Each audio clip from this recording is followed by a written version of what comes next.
सत्यव्रतं सत्यपरं त्रिसत्यं सत्यस्य योनिं निहितं च सत्ये सत्यस्य सत्यामृतसत्यनेत्रं सत्यात्मकं त्वां शरणं प्रपन्नः। नमो गुरुभ्यः श्रीमतिभ्यः सौरभेभ्यैव एव च। नमो ब्रह्मसुताभ्यश्च पवित्राभ्यो नमो नमः। भक्ति भक्ति भगवंत गुरु चतुर नाम बपु एक, इनके पद वंदन किए नासहि विघ्न अनेको। प्रेम से बोलिए वृंदावन बिहारी लाल की जय हो। सियापति रामचंद्र भगवान की जय हो। पवन सुत हनुमान जी महाराज की जय हो। सब संतों की जय हो। सब भक्तों की जय हो। आज के आनंद की जय हो। समस्त नगर वासियों की जय हो। आस पास के नगर निवासियों की जय हो।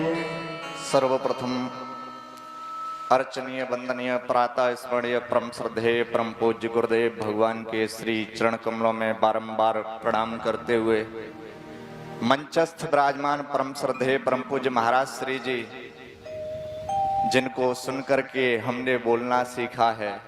और देखिए, वक्ता वही श्रेष्ठ होता है, वक्ता बनने से पहले श्रोता बनना पड़ता है, क्योंकि जो अच्छे से सुन सकता है वही अच्छे से बोल भी सकता है। तो गुरु स्वरूप में पूज्य महाराज श्री जी विद्यमान हैं। ऐसे पूज्य महाराज श्री जी के चरणों में बार बार दंडवत प्रणाम करते हुए साथ में हमारे गुरु स्वरूप में विद्यमान श्रद्धेय आचार्य श्री जी जो यज्ञ पूजन प्रतिदिन करा ही रहे हैं, ऐसे आचार्य श्री जी के चरणों में प्रणाम करते हुए और इस भगवान की कथा में माधुर्य रस की उत्पत्ति करने वाले हमारे संगीतज्ञ बंधुजन, इन सभी के चरणों में मेरा दंडवत प्रणाम। और आप सभी समुपस्थित भक्तजन समुदाय, आप सभी के सादर चरणों में मेरा नमस्कार प्रणाम। जय सिया राम। सिया राम मैं सब जग जानी, करऊं प्रणाम जोर जुग पानी। ध्यान दीजिए, एक प्रश्न कल पूछा गया हमसे, भगवान कैसे मिलेंगे और भगवान को प्राप्त करने का साधन क्या है। ध्यान दीजिए, भागवत के महात्म्य में प्रथम अध्याय में लिखा है, यत फलम नास्ति तपसा न योगेन समाधिना तत्फलम लभते सम्यक कलौ केशव कीर्तनात्। जो फल अन्य योगों में योग साधना समाधि भजन पूजा पाठ करने से भी नहीं मिलता, वही फल केवल कलयुग में भगवान का नाम लेने से प्राप्त हो जाता है। क्योंकि रामचरितमानस में हम आप पढ़ते हैं क्या, कलयुग के बल हरि गुण गा, कलयुग के बल हरि गुण गा।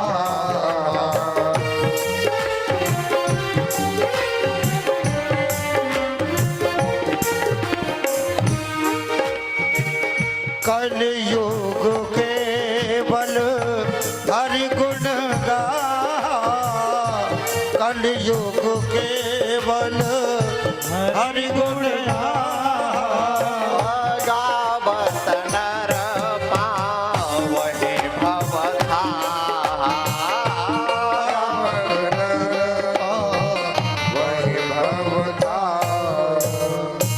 कलयुग में केवल भगवान का नाम ही इस संसार रूपी सागर से पार ले जाने का माध्यम है।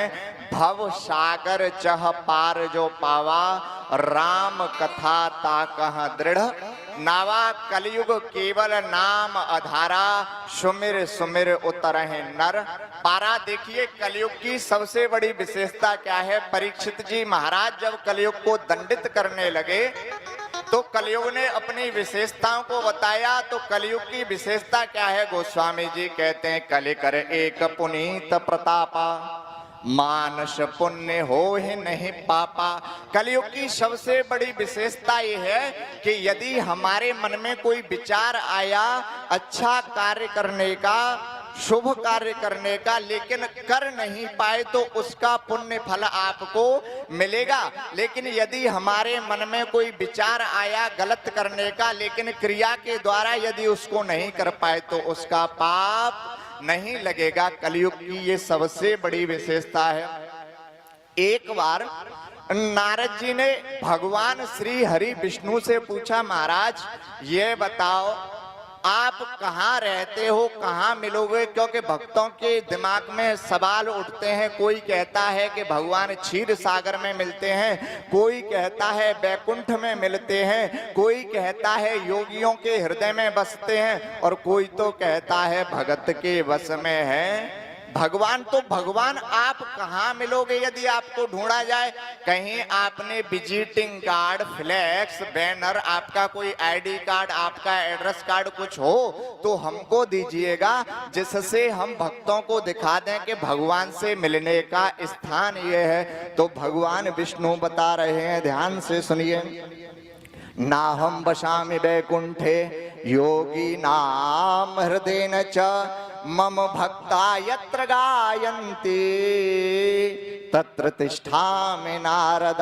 और इसी बात को गोस्वामी तुलसीदास जी लिख रहे हैं, जहाँ जहाँ हरि के गुण गावे, जहाँ जहाँ हरि के गुण गावे,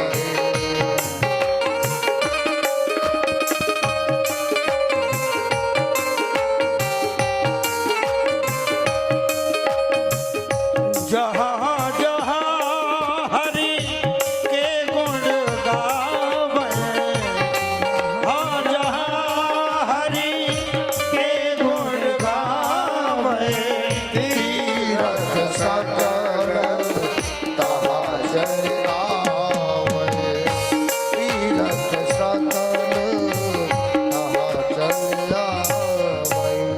भगवान विष्णु ने उत्तर दिया, नारद ध्यान से सुनिए। नाहम बसामि बैकुंठे, ये जो बैकुंठ का एड्रेस था ये पुराना हो गया, अब एड्रेस थोड़ा अपडेट हो गया है। नाहम बसामि बैकुंठे योगी नाम हृदयेन च, अब मैं योगियों के हृदय में भी नहीं रहता।